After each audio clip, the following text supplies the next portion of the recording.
आपलं मनोगत थोडक्यात व्यक्त करावं. अध्यक्ष शाळा व्यवस्थापन समिती माननीय दत्तात्रय पाटील त्यांना व्यासपीठावर यायची विनंती करतो. शाळा व्यवस्थापन समितीचे अध्यक्ष दत्तात्रय पाटील सर. सर्वप्रथम सर्वांना नमस्कार. आजच्या कार्यक्रमाचे उद्घाटक व अध्यक्ष माननीय खासदार छत्रपती शाहू महाराज सदस्य लोकसभा भारत सरकार, तसेच आजच्या कार्यक्रमाचे प्रमुख पाहुणे साहित्यिक व इतिहासकार इंद्रजित सावंत, तसेच स्टेजवरील सर्व मान्यवर, तसेच ग्रामपंचायत सरपंच उपसरपंच सर्व सदस्य, तसेच गावाकडे लक्ष कमी न देता शाळेकडे 24 तास लक्ष देणारे आमचे ग्रामविकास अधिकारी अवधूत पाटील साहेब, तसेच सेवा सोसायटीचे चेअरमन व्हाईस चेअरमन सर्व सदस्य, पतसंस्था दूधसंस्था सर्व संस्थेचे चेअरमन व्हाईस चेअरमन सदस्य, पालक आणि माजी विद्यार्थी सर्वांचं शाळा कमिटीमार्फत मी स्वागत करतो. शाळेच्या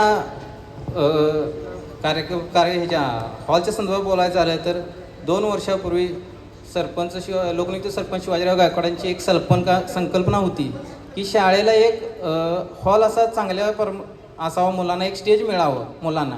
त्यांनी ती संकल्पना मांडली. त्यानंतर आमचे असेल, शाळा समिती असेल, ग्रामपंचायत बॉडी असेल, सेवा संस्था असेल, दूध संस्था असतील, गावातील दानशूर व्यक्ती असतील, या सर्वांच्या सहकार्याच्या मदतीतून आज हा हॉल पूर्ण होत आहे. आणि याला साक्षीदार तुम्ही सर्वजण आहेत. तसेच राजकीय नेत्यांच्या मध्ये म्हटलं गेलं तर त्यांच्यापासून पण फंड आम्हाला मिळाला आहे. त्यामध्ये मुन्ना साहेब असतील, सत्यजित उर्फ बंटी पाटील साहेब असतील, कैलासवासी माजी आमदार PN साहेब असतील, तसेच आता सध्याचे आमदार चंद्रकांत वळके साहेब असतील, ह्यांच्या निधीतून आम्हाला शाळेसाठी वेळोवेळी फंड मिळाला. त्यामध्ये भौतिक सुविधामध्ये बघायचं झालं तर आता मुलींचं स्वच्छतागृह वेगळं आहे, मुलांचं वेगळं आहे. मुलांना पाणी स्वच्छ मिळावं म्हणून ॲक्वा मशीन जोडलेलं आहे. तसेच मुलांना संरक्षण मिळावं म्हणून आम्ही CCTV कॅमेरे बसवले आहेत. त्याबाबतीत अशी भौतिक सुविधा. तसेच आपण आता शाळेत येताना स्वागत कमानन झाली ते संदीप भांबीराव पाटील यांच्या प्रयत्नातून जवळजवळ लाखोचा फंड त्या कमानासाठी आम्हाला मिळाला आहे. त्याबद्दल सर्व ह्या देणगीदारांची शाळा व्यवस्थापन समिती व ग्रामपंचायत व गावाच्या वतीने मी त्यांचा आभार आहे. तसेच शिक्षणाच्या बाबतीत बोलायचं झालं तर खरोखर आज आमचा शिक्षक स्टाफ, मी काय आज इथं कार्यक्रमामध्ये बोलत नाही, ह्या शाळेमध्ये मी या 2 वर्षात कवा बिन मी एंट्री करतोय, वेळ नाही, टायमिंग नाही, परत ती कधी अशी रिकामा कधी मला वर्ग यांचा दिसला नाही.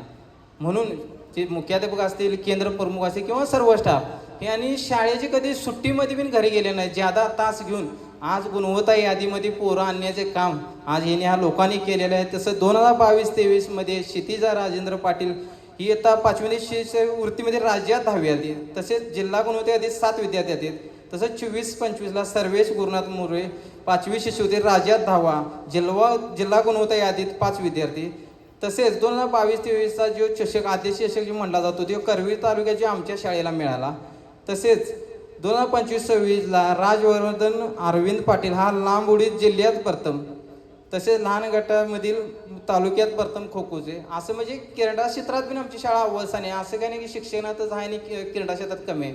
आज सगळ्या दृष्टीने शाळेचं कामकाज चांगलं आहे. हे सगळ्यांच्या आशीर्वादानं तुमच्या सर्वांच्या साक्षीनं हे सगळं चालू आहे. आणि सर्व देणगीदार जे आहेत, ज्ञात कोण चुकून राहिला असं त्याच्याबद्दल मी दिलगिरी व्यक्त करतो. असंच इथून पुढं शाळेसाठी सहकार्य राहावं. आणि शाळा कशी तालुक्यात आता नाव चर्चेत आहे शाळेत, हे जिल्ह्यात कशी येईल, ही शाळा कोणाची एकट्याची नाही, ही सगळ्या गावाचं नाव होणार आहे, तुमच्या गावाचं नाव, शाळेचं नाव होणार आहे. ह्याच्यासाठी सर्वांनी योगदान देऊन आज कार्यक्रमाला उपस्थित राहिलात. अशीच इथून पुढे ही मदत करा. धन्यवाद.